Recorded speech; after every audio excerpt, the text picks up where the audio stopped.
Ladies and gentlemen, Matthew Wheatley, thank you so much for doing this. I appreciate you having me. I want to start off by giving a little bit of a background on how we got to this. So about a week ago, I had this epiphany that I have really good conversations with real estate agents and real estate professionals all the time. And sometimes I wish there was a camera in the room or a way to record those, because then I'll be talking to someone else who could really benefit from that conversation. And I don't have a way to do that. So I called you and I say, hey, Matt, let's have one of those conversations that we have often enough, but let's do it in front of cameras and microphones. And you agreed to it. Here we are. Yeah, you agreed to it, which is amazing. So I want to jump right in it. And there's something really interesting about you and the way you run your business. You are a broker owner, a very young broker owner at that. And so I want to hear a little bit about how did you decide to become your own broker? What's your trajectory been like? Okay, so my mom started her own brokerage in '99. Mm-hmm. So I've always had training from her, but where I got to where I am today, I got licensed in 2007. My mom wanted me to come work for her. She was doing really well.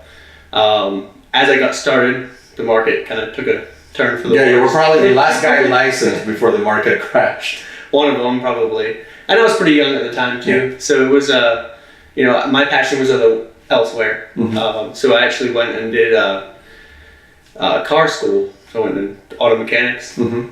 And I did that for a little while. I got a job at a dealership that was like an hour away. I enjoyed doing it. I kind of saw that my ceiling in there was this guy that's been in the business for 25 years, and he's grumpy, and he's still turning wrenches, mm-hmm. and he still has to be there all day, and it didn't really want that for myself. So I transferred to a place here. I still did the same thing, but it was like a transition, like what am I going to do? And at the local shop that I worked at, they saw something in me that they wanted to put me in front of people. They mm-hmm. said, people can talk to you easily, and they turned me into a service advisor. Mm-hmm. So because of my knowledge of cars, I was able to go to the 50-year-old lady and say, hey, you need brake pads, and show them to her and say, I'm not trying to sell you brake pads, you need them for safety. Yeah, and so that happens sometimes. Like often the very technical people mm-hmm. are not very personable, and the very personable people don't have depth of knowledge to be technical. And they saw that like you had both going for you. Because of the school, yes, and I guess I am kind of a hands-on person too, but they saw that in me. I didn't see that in me. They took me out of my comfort zone, put me in front. I still remember the first day I was there, like, what am I doing here? Mm-hmm. How do I talk to people? Mm-hmm.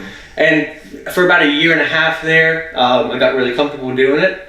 My mom's business was kind of stagnant, and she wasn't really interested anymore. She does the horse range. Yeah. So I ended up getting an opportunity to take over her property management division, which is a lot of investors. And we worked with them, and with renting the houses out, we got to meet a lot of people that would like to buy that couldn't. Mm-hmm. And that's where we started, becoming experts in first-time home buyers. Mm-hmm. And that was about 6 years ago now. So a lot of those are repeat customers now. We don't just do first-time home buyers anymore, but a lot of them have turned into, in that 3 or 5 year window, they've turned into repeat customers. And that's pretty much how I am where I am. Just being personable, honest with people, and I haven't really known any other way than to be my own broker. My mom was my broker for a while, obviously, while we were getting started. But. Yeah, and I think that's what's fascinating about your story. You are this very strange breed, if you will, of realtor who started, your mom was a broker of her own business, and you had your license in there. Mm-hmm. And then the moment you decided you wanted to transition into the home sales and listing full time, you opened your own brokerage. So mm-hmm. essentially, you kind of started opening your own brokerage. I don't know much other way. Yeah, so you don't know any other way, which is pretty cool. I do know another way, so that's why I wanted to quiz you about this. I think someone listening to this right now is thinking, well, I did, $8 or $10 million in sales last year, sold 40 homes. I've thought about this, but one thing that you might be surprised to hear or not is that in a lot of real estate companies, in a lot of real estate circles, when you talk to people, about being brokers, people will always default to it's too much money, it's too high of a financial commitment, it's too much liability, it's too much responsibility. Liability is the one I hear the most. Yeah, and so walk me a little bit through that. Like, so what's your day-to-day look like? And so what I want to try to establish is, if someone's listening to this, they understand what their day-to-day looks like. I want them to be able to compare with what your day-to-day looks like. Well, pretty traditional to what most realtors are, to be honest. I come in the office at 9 a.m. I follow up with my leads because I'm an active broker. I still do the traditional real estate game. Obviously, I have intentions of growing it later, but as of right now, it's really I'm my own boss. I set my own schedule. I've got to be self-motivated because there's no broker telling me to come into a meeting at Wednesday at 9 to get me to jump up and down and get motivated to call 100 people. Sure. I do what works for me. Obviously, I've learned over time. As you know, Facebook's a big part of my business, and that's what I'm comfortable with. That's what I do. But to be honest, the liability side is, yes, I got to make sure my license is up to date. Any agents that are under me, I've got to make sure their licenses are up to date and they're not getting in trouble and things like that. But honestly, to me, I don't know much different, so I couldn't really compare it. But I feel like I'm just really an agent that is in control of myself and everything that I spend my money on. If I want to redecorate my office, I know I had a good month, I can redecorate my office. I don't have to follow a code or rules or a protocol, a specific protocol. Yeah. And so I hear you say that, and so I want to get a little bit more detail, if you don't mind. So if you are in your average brokerage, so we have to talk in generalities and averages to be able to have constructive conversation, of course. Right. There's always exceptions to every rule, but on your average brokerage, if you are selling $8 to $10 million a year, you are probably paying your brokerage between transaction fees and your cap and monthly fees. Let's just call it $30,000 a year. I think that's a pretty roundabout number, and I know this because I've been in this company, so I can do the math. And so, if someone is at that production, do you think they would save money, or would they be coming out of pocket additionally to have the ability to be their own broker? And obviously there's a lot of variables. We're just speaking strictly from you. If you're just talking about money-wise and the person isn't going to lose business by leaving their broker and things like that, if they're dependent on their broker, they may not do 8 to 10 million if they do their own brokerage. So there's a variable there. But if you make the same amount working for yourself, there's no doubt in my mind that you would be able to save money for sure. I think I've told you this before, but we just got this office, so this is a little bit bigger office than what I need personally, but we are looking to grow. My advertising budget, along with my rent last year, like I told you, just started doing my taxes, and I can tell you that that's less than $30,000. So my entire advertising budget for the year, my entire lease for the year, and you've seen my office, it's capable of holding quite a few agents if it needs to, would be less than that. And that would be something that you wouldn't have at a brokerage. You're paying for, not to have the liability, obviously support if you need it. And compared to what you would have here, I don't know if they would spend that kind of money on advertising for you. So I'm sure you could generate more leads with that kind of money. We pay our own advertising. So yeah, you could definitely generate a lot of leads with over $1,000 a month in your pocket. Yeah. As well as having your own space and to call your own. So I'm sure you could save a lot of money or use it in different ways to become more productive. Yeah, I mean, and I think that's a really cool part about what you're doing. You haven't even, because you're a producing agent, you haven't even tapped into the other avenues in which to generate revenue, which is marketing service agreements with vendors or having agents under you. Those agents that don't want to be a broker, that want to be under someone like you, that are willing to pay up a little bit just so that they don't have to deal with writing a check to the landlord. Right. And that's true. Yeah. And that's very valid. I mean, someone may just don't want to do that, and that's okay also. Right. You mentioned Facebook as being one of the tools that you use strategically in your business. And a while back, I don't know if it was a Facebook post or a conversation, but I saw you say something like Facebook was your CRM or was becoming your CRM, and other people jumping down your throat on this because because I guess change scares people sometimes. Yep. So I just kind of want to hear how you use social media. For those people watching this right now, I want them to go to your page. So look, Matthew Wheatley, First Homes. You have one of the strongest, if not the strongest, social media presence for any real estate agent in the area. And this is you, right? You're wearing the marketing hat when it comes to that. Tell me a little bit about how you use it. It's all very personal, and you can tell that because it's from me. Mm-hmm. We do pay for Facebook ads, but most of our stuff is organic. So if we have a closing or a success story or something, we like to make sure. I don't want to stop you, but when you say you pay for Facebook ads, can you dive a little bit deeper on that and tell me, how that works? So with Facebook, they change it a lot. So we do target our general area, and we'll set, we sold this house for X amount of dollars, or if you're looking to sell your home, now's a great time. We come up with a lot of video content, things like that, and we target people that are likely to move. But the biggest success rate we have is with our organic reach, and that kind of goes back to the Facebook is your CRM. Your CRM is there to reach your sphere and your past clients.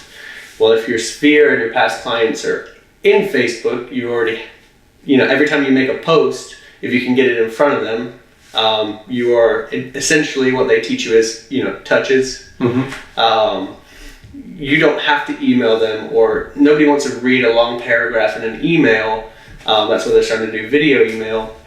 But you essentially can share your personal life and kind of connect the personal aspect to your business through Facebook. And it's definitely, like for example, I'll have people that contact me out of the blue I haven't talked to in 4 or 5 years. Hey Matt, we're ready to buy a home. Or hey, I need to sell my home. Well, how do we get started? And you don't really necessarily see the ROI right away, and then a lot of agents focus on that. They're, I'll spend $100 here and see what I get back, see how many leads I get. These people are just people I know that when they're ready, they think of me because they see me on a daily basis being active. And don't get me wrong, some people I've had tell me in person, I see you everywhere. I almost had to hide you. So there's a fine line there, but I think that it's more beneficial than not. Yeah, and I think one of the interesting things in our industry is when you say Facebook is becoming your CRM, people that don't have that same opinion of or never thought of it, they automatically get defensive and they just think like, oh, look at this young kid trying to change the way the industry is made. But if we go back 20 years, a CRM was an Excel spreadsheet that you manually had to maintain because we didn't have this broad experience with the internet. Right. If you go 10 years ago, your CRM is more of the software that you maintain and you add, and it's it might be maintained in a cloud somewhere, but you use it for the purposes of being able to print labels for a mailer or whatnot. Right. But I think as we move forward, if the focus of the CRM is to keep in touch with those people that you've done business with or you wish to do business with in the future, what better than Facebook? I mean, I don't check my mail every day, but I check my Facebook 10 times a day. That's the reality. I mean, that's most people. And a lot of people do, and most people would agree with that. So I think that is a huge opportunity that a lot of agents are missing. Tell me, when you're using the social media, you said obviously there's not an immediate return because hardly anything in our industry that's real has an immediate return of you put $100 and you get $200 out. But in social media, have you seen someone message you out of the blue? Have you seen someone convert from a post specifically to a transaction where you can track that back and say, this post generated this deal, as opposed to, well, this post kind of put it to the forefront, but this was someone that was going to do business with me regardless? I have, both paid and organic. I've told you before, the organic's definitely a better conversion rate because they're not shopping people. They seek you out. But yeah, I've had paid ads that have said, hey, I want to sell my home, and I've had to go and compete and ultimately win the listing. So I can track that. But probably the biggest success story that I can explain to anyone that's listening here would be, I went to a closing. It was a 100% USDA financing buyer, like most of ours are. And then I think 3 or 4 years ago, that was almost all of our market. And, I put up the post with, hey, congratulations to so-and-so. We helped them, get into a home with no money down, and have the seller pay their closing costs. It costs them this much total out of pocket, and kind of just told people, hey, it is possible. Because I still get that to this day that, zero down loans aren't possible, or they think it's a scam. And as I'm driving back, I get a phone call, because this was out in Maitland, so it was an hour-long drive, and I think I talked to this lady for about half an hour, and she called and said, hey, I want to do that. And sure enough, we got her approved, and she did that. So it was as I'm driving out of her closing, starting the process with another one, just from an organic Facebook post. It wasn't boosted or paid. And I think that the thing that's really cool about hearing that story is we had this conversation.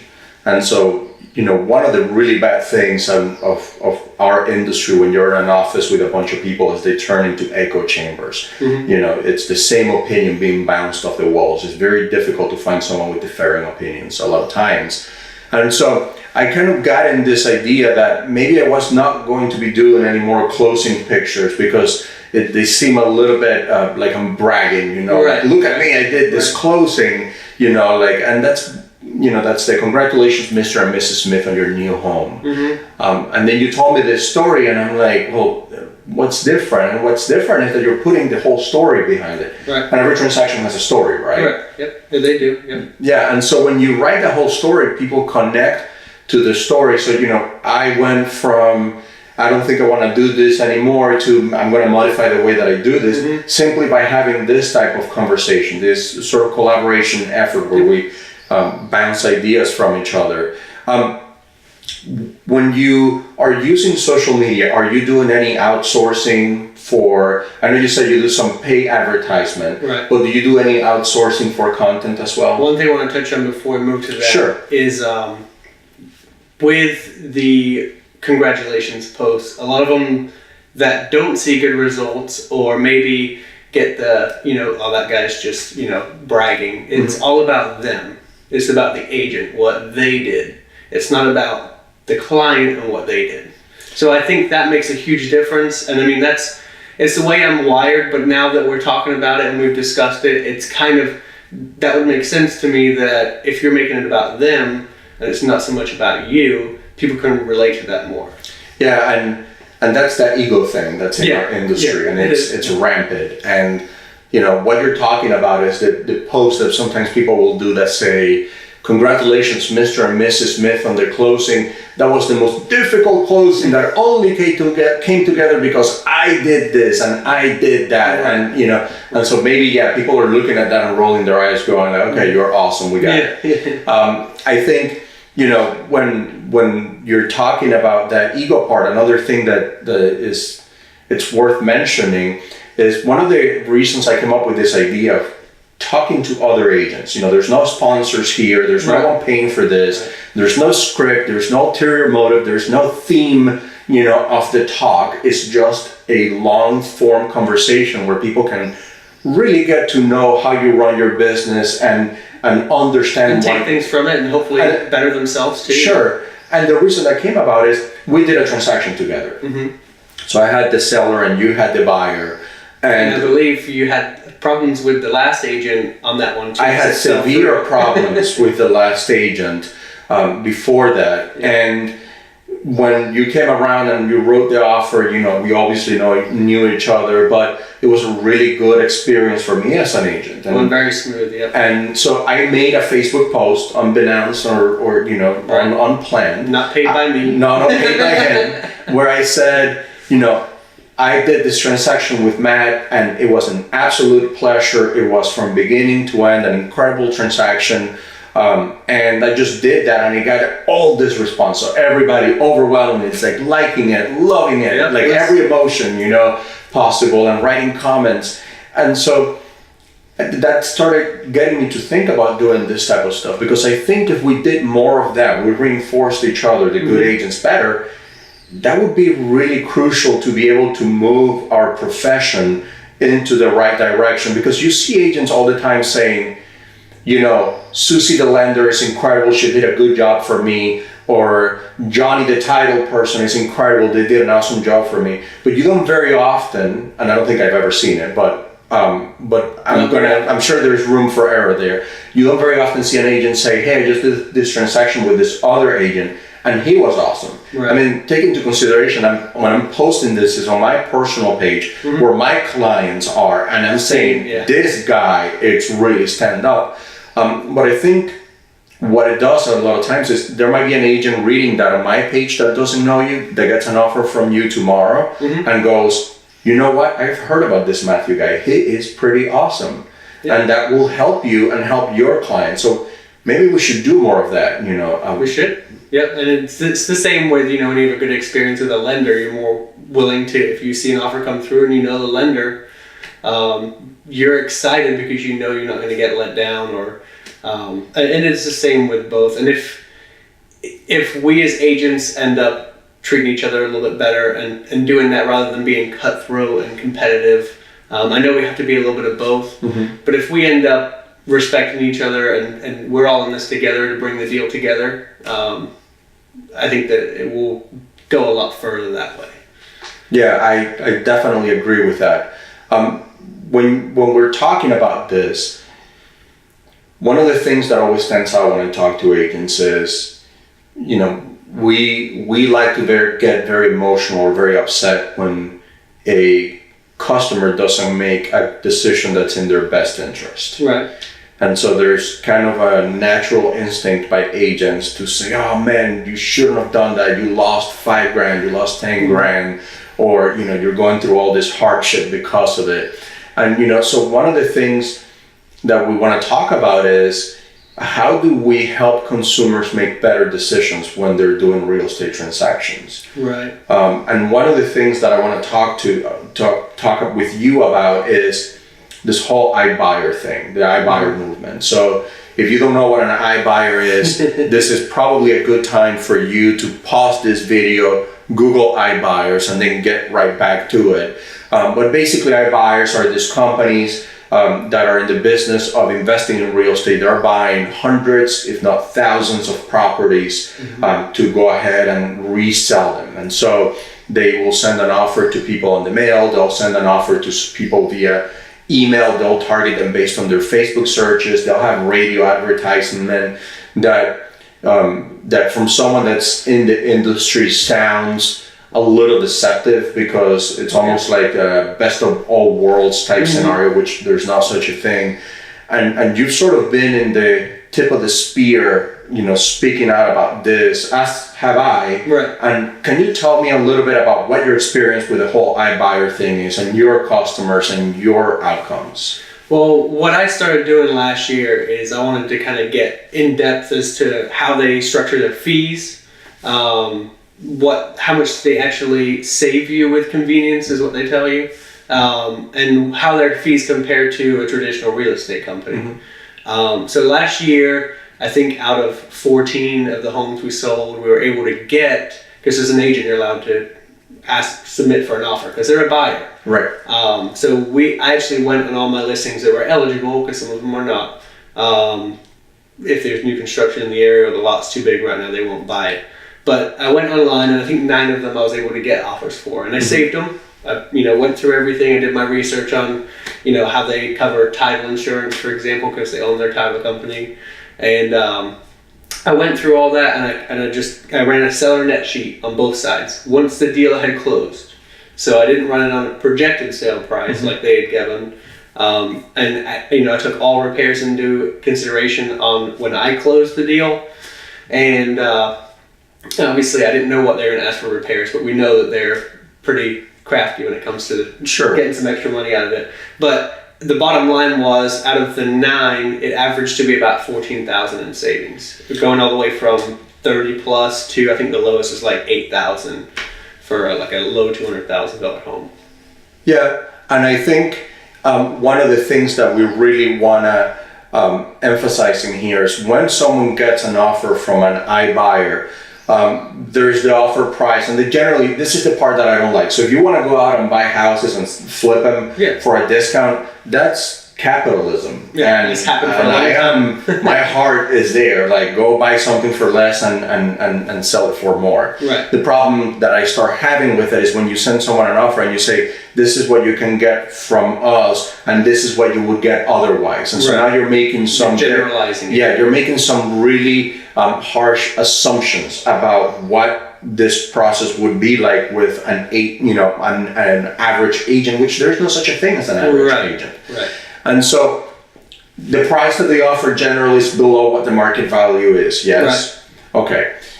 Then their fees that they charge, they say like no real estate commissions a lot of times, but they'll charge like a 7% experience fee, or they have different names for it, but they'll charge a 6-7% fee in there to the seller. What I noticed, speaking on that too, is if you had it already listed with an agent, like when I submitted it, they basically copied the fee that I had. So they were making the fee the same and then telling the seller, if you want to pay your agent, it's extra. But they would take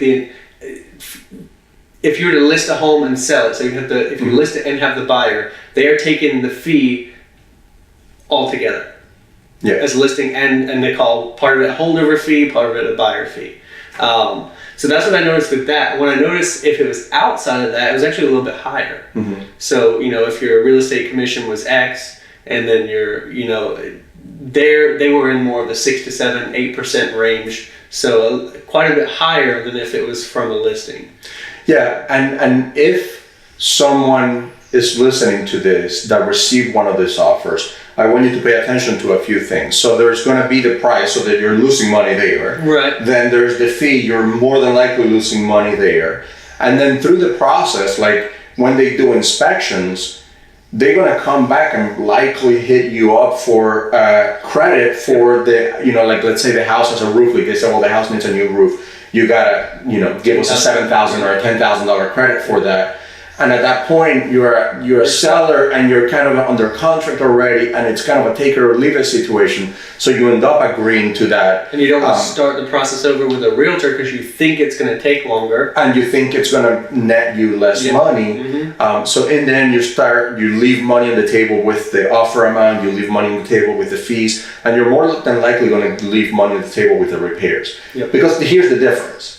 No self-respecting real estate agent who really has their client's best interest at heart is going to counsel a seller to pay any and all repairs that a buyer requests. Right. And they're assuming that in their offers they put in you're talking about the typical agent. They say your typical transaction will take 60 days, and they skew those numbers however they want, and then they take it and say, the typical transaction has this much seller concessions, and they take that out of the price that they're giving you, but their typical transaction has a lot more in concessions as far as the seller credit, because they always ask for something. Yeah. If you're buying a resale home, they're going to ask for something, and I've seen them itemized, up to $15,000 that they want, and it's deceptive in that way. And that's they're getting people with the fair market value. The way that's their word is fair market value. I've done a video on that before. That fair is to them what is not to others. Yeah, and here's the thing.